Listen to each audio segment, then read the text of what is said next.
Fred Stone actually said it.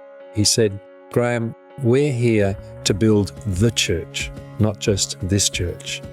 The fact that it was called Mounties indicated a great deal about the culture. It wasn't particularly what one would have thought of as a churchy atmosphere.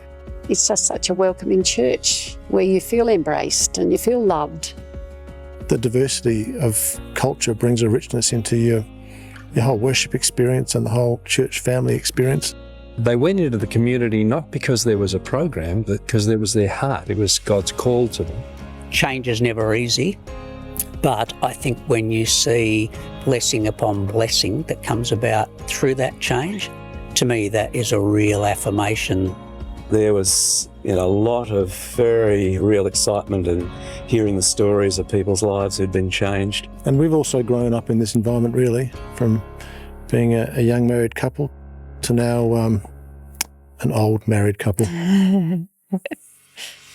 Right from the very beginning, children were very important. In fact, they were having Sunday schools before they had church services. Sunday school was held before the church service on a Sunday morning, and every available vehicle went down into the streets of Brentwood to pick up the kids that wanted to come to Sunday school. Some of them would be playing out in the streets and they'd just throw the bat down and just climb into the cars. And we'd heard that a Mount Pleasant Baptist Church was now operating, and we found the address on the corner of Rogerton Road and Darnell Avenue.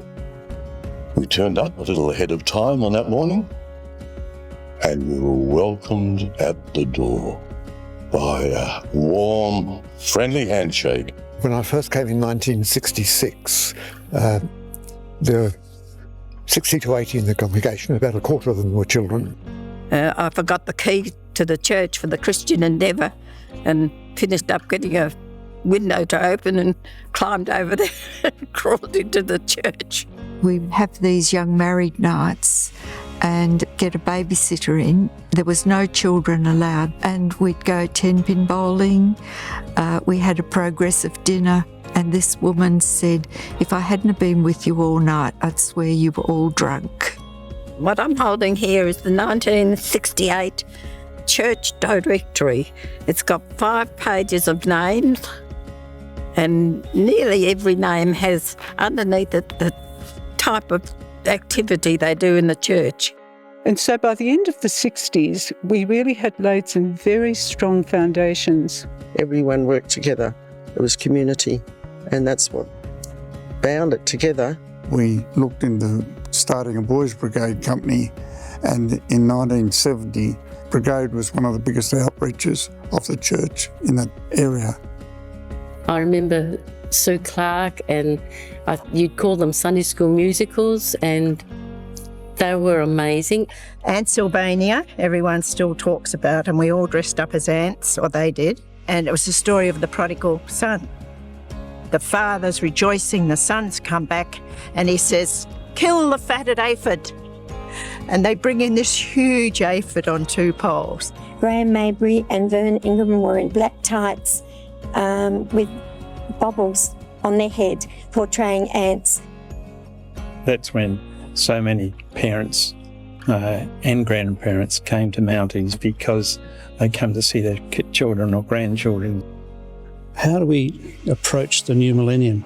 Our building at Darnell Avenue just wasn't big enough for all of the new ministries that we were expecting. Winthrop Baptist College, now Kennedy, graciously allowed us to use their auditorium on Sundays. And I can remember David Field and a whole lot of people doing an incredible amount of work to set up Winthrop Auditorium every Sunday. We became less self-focused and more outwardly focused. No better expressed than the wonderful mosaic as we come in the main entrance, where we have 27 different nationalities. And I suppose for me that says it all. This place is a home for all. God has been faithful in the last 60 years, and I'm sure he will be faithful in the next 60 and in the years ahead. We don't know what the future holds, but God does. And so, our primary task is to follow Jesus, to follow him in whatever he leads us into next.